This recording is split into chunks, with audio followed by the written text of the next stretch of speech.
chapter 28 is all full of sacrifices. It's a very complex chapter. Unless you sit and very thoroughly study this, it will be difficult for you to understand. So that is what I'm expected to do, isn't it? As a teacher, I'm supposed to do all the homework, and then let me give you a very simple understanding of this. In this chapter, you have description of the daily offerings, the monthly offerings, and the special occasions. Okay? The daily offering, the monthly offering, and special occasions. The daily offering is described from verse 1 to verse 8. Verse 1 to verse 8 is the daily offerings. In the daily offerings, they are supposed to offer a lamb in the morning and in the evening. So now, when you offer this lamb, what happens? You also need a drink, isn't it? Right? So there is a drink offering also which goes with it. Okay. Now, on the Sabbath, verse 9, this is Sabbath. On the Sabbath, they have to offer 2 lambs. This is what? Apart from the regular burnt offering. So on a Sabbath, okay, let me put it this way. The week started, they started offering 1 in the morning, 1 in the evening. And then you came to the Sabbath. On the Sabbath, how many animals would you kill? How many animals would you kill? 4. 1 in the morning, 1 in the evening, and 2 additional. Okay? 2 additional. The additional 2 are for the Sabbath. The other ones are regular burnt offerings. They are regular ones. Okay? Now, on the first day, verse 11, monthly offerings. Monthly offerings. In the monthly offerings, what do? You take 2 young bulls, 1 ram, 7 male lambs. Do you get it? 2 young bulls, 1 ram, 7 male lambs, all of them a year old. Along with that, you have a grain offering. A grain offering. A grain offering would be for one bull. For one bull, you have to present 3/10 of an ephah of flour. 3/10. It's close to 6 quarts. 6 quarts of flour with 1 bull. Okay? Simple terms in our language. 1 bull. 2 bulls, 1 ram, and 7 lambs. And for each bull you bring 6 quarts of wheat.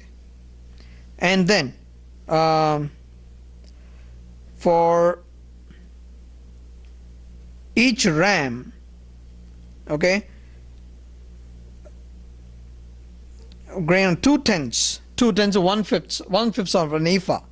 So therefore, that's how you bring it. And then for the 7 lambs, for each lamb you bring 1/10 of an ephah. So therefore, you have a drink offering also. So therefore, you have the animal, the meat, the wheat, and the drink.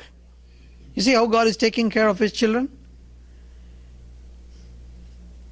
There is meat, there is wheat, and there is drink. Whatever is offered, the priests get their portion. So when people are making an offering, God is accepting it, and at the same time, what is He doing? He is providing for His priests. So this is the monthly offering.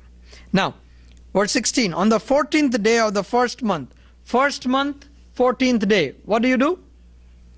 Passover. You do the Passover. So right after Passover, okay, let me simplify this. I don't want to make this complicated. Very simplify this. Verse 16 onwards, Numbers 28, 16 onwards, you find this is just nothing but a repetition of the festivals described in Leviticus 23. In Leviticus 23, you have a list of festivals that God wanted the Israelites to observe. So here, this is nothing but those festivals. See, you have Passover, And the next day, the 15th day, you start with what? The feast of unleavened bread. Goes on for 7 days. And then, verse 26, on the day of first fruits. On the day of the first fruits. So if you study this and parallelly you look for those festivals in Leviticus 23, you'll find it perfectly matching there. So you may ask this question: why is God repeating these things? Why is God repeating these things? Book of Deuteronomy, which, after Numbers you find the book of Deuteronomy. What is Deuteronomy? The law retold. It is a, what do you call? Repeat telecast? Right? It's a repeat telecast. You know why is it a repeat telecast? Because the audience is different. Here, who are being told all these things? The second generation. The people who have come out of the people who came out of the land of Egypt are already dying. But these things are being repeated for the second generation. And that's exactly where we learn that big concept that God gives and says, teach your children. Teach your children. In the next generation, they must continue this. Teach them to do this. Teach them to do this. This is Leviticus 23 retold once again. Okay? And same thing happens in chapter 29. Still continues. Verse 20, chapter 29, verse 1. Is a feast of trumpets. Is a feast of trumpets.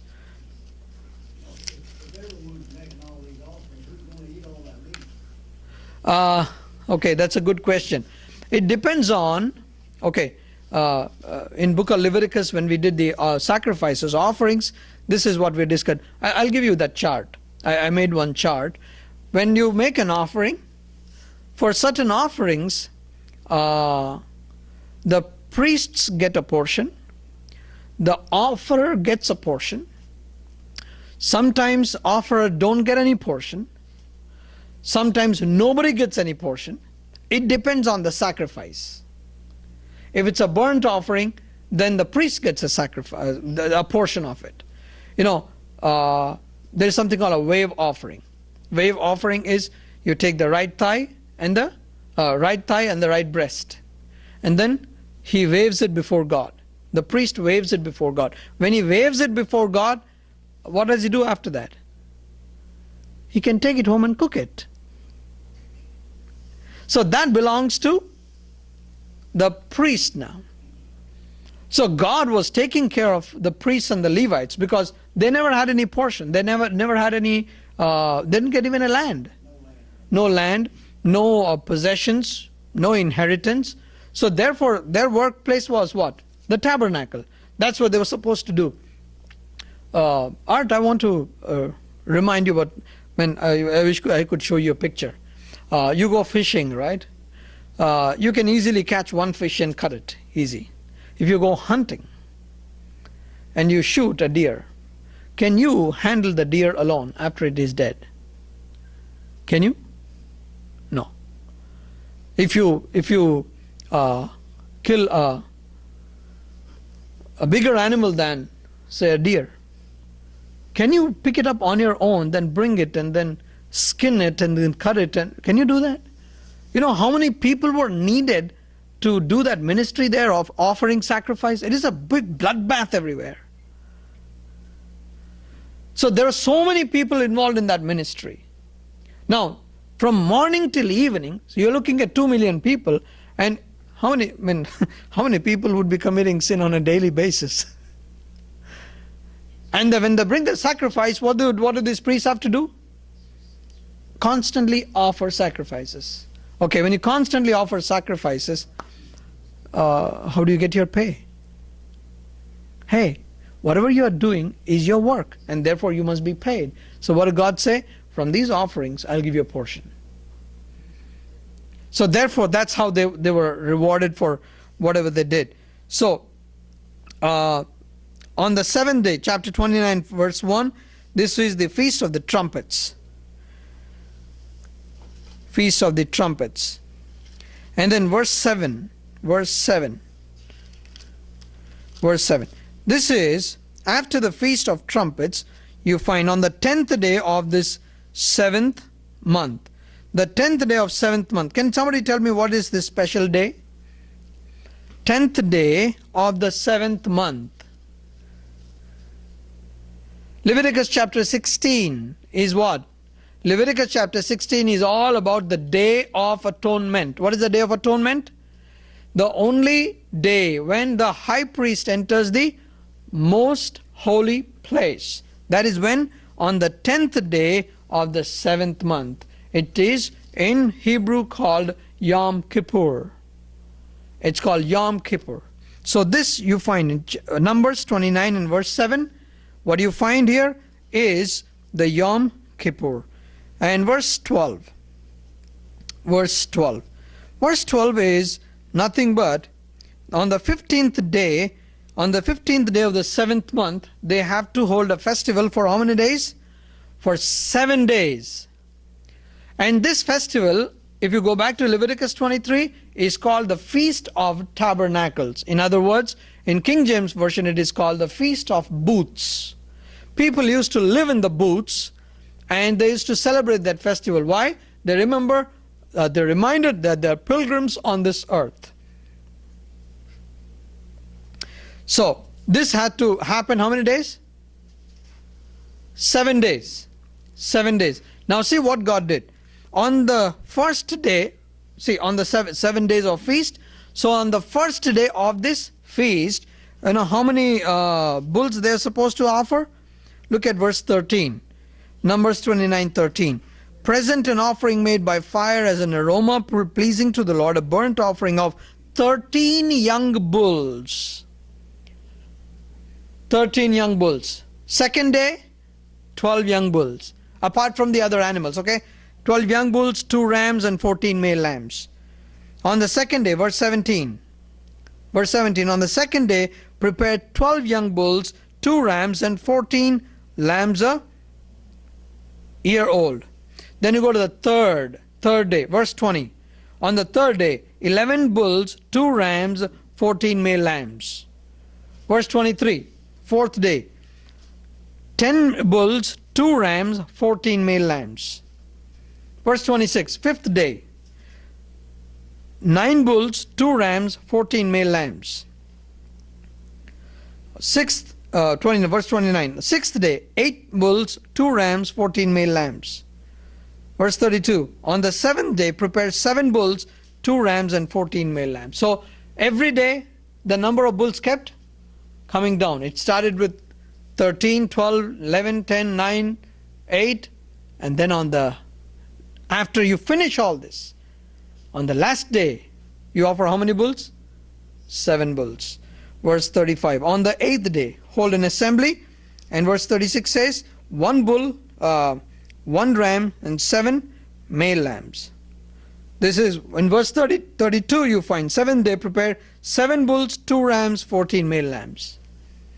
And in all this, there is one thing you must remember. God said, apart from all these offerings, you have to do one thing. You know what that is? You have to include 1 male goat as a sin offering. Every day, apart from all this, there has to be 1 male goat as a sin offering. There's a lot of symbolism in this. We have already done this before, so I'm not repeating it. So not much to say now, because you can go back to Leviticus 23 and then we have done it much more in detail. Chapter 23 is law of vows. Chapter 30. Numbers chapter 30. And this is where all the women's rights movements will get mad at me if I teach this. This is scripture. You can't argue with me on this. But this is what it says, you know. It says, when you make a vow, you have to fulfill it. You have to fulfill it. But the rest of the chapter talks about, what if a woman makes a vow? If a woman makes a vow. Verse 3, when a young woman still living in a father's house makes a vow to the Lord, or obliges herself by a pledge, and her father hears about her vow or pledge, but says nothing to her, then all her vows and every pledge by which she obligated herself will stand. But if her father forbids her when he hears about it, none of her vows or the pledges by which she obligated herself will stand. The Lord will release her because her father has forbidden her. So if the daughter makes a vow and the father says, stop it, not going to happen, it's not going to happen. Okay, now this girl made a vow and now she got married. Okay, she made a vow, got married, and then her husband came to know. So the husband now has the right to either to snub it or allow it. Now, third scenario, she got married, and after she got married, she makes a vow. Now the husband still has the authority to allow it or bury it. If he says, not going to happen, it's not going to happen. But if the husband doesn't speak for a while, his silence is the approval. Okay? If he's silent for quite a while and suddenly speaks up one day and says, it's not going to happen, and it's already, say, a few days past, he's guilty. Because when he heard it, he should have immediately reacted. He did not, so he will be held responsible. That is chapter 30. I'm sure many of you don't like this. Right? When my vows are all based on my husband's approval, man, how come? Right? So that's the law that was given to them. Chapter 31, the Lord said to Moses, go and kill all the Midianites. Why kill all the Midianites? Why kill all the Midianites? That's what we studied last week, remember? Balaam. So he enticed the women to go and then infiltrate into the Israelite camp and got them corrupted. And therefore God said to Moses, go and kill all these guys. So what did the people of Israel do? They did that. They killed, verse 8. Among their victims were Evi, Rechem, Zur, Hur, and Reba, the 5 kings of Midian. They also killed Balaam, the son of Beor, with the sword. Do you see that? This man, Balaam, was killed. And the Israelites, what did they do? They did not kill the women. They did not kill the women and children. And they came to Moses and said, Moses, we're back. We won the battle. What did Moses say? He was angry at them. Said, why didn't you kill these women? Don't you remember that these were the women from this country who came and then got us corrupted? That day 24,000 people died. Remember that? It's because of these women. So now you go ahead and do what? You must kill these people. You cannot allow them to live. But one good thing that Moses did, what he said, if there is anybody who's unmarried, any unmarried girl, don't kill him. All the other people, all the other women, you must kill them. Okay? Don't think, I'm proving this and speaking loud. Don't put this blame on me. I'm just telling you what Moses is saying here. All right? I'm just explaining what Moses said. Now kill all the boys and kill every woman who has slept with a man, but save for yourselves every girl who has never slept with a man. Okay? So then he said, they got the spoil. So once you go to battle, you got a spoil. And this spoil, there's something very, very powerful, a very nice statement that can be underlined. Verse 22, gold, silver, bronze, iron, tin, lead, and anything else that can withstand fire must be put through the fire, and then it will be clean. But it must also be purified with water of cleansing, and whatever cannot withstand fire must be put through that water. You see, gold, silver, whatever you have, it has to go through the fire. You remember, same concept in 1 Corinthians chapter 3. Whatever you do, all your works are now compared to gold, silver, precious stones, hay, stubble, and wood. So what you have done has to go through fire, and the fire burns it, you lost it. If the fire cannot burn it, you win it. So that's exactly what the concept here is. The rest of the chapter is all about the spoil that they got, and you find that they got, let me show you how much they got. Verse 32. The plunder remaining from the spoils that the soldiers took was 675,000 sheep. You'll be really shocked at these numbers. 675,000 sheep, 72,000 cattle, 61,000 donkeys, and 32,000 women who had never slept with a man. Can you just imagine how much, how many people are they? How many are they? We just saw in the second count, there were 601,730 people. Can you imagine that? 1,730 people, and now they have 675,000 sheep. Even 74,000 more than each individual. God gave them all this. And then out of that, he gave a portion to the Levites also. Because Levites would not go to war. They're supposed to minister here.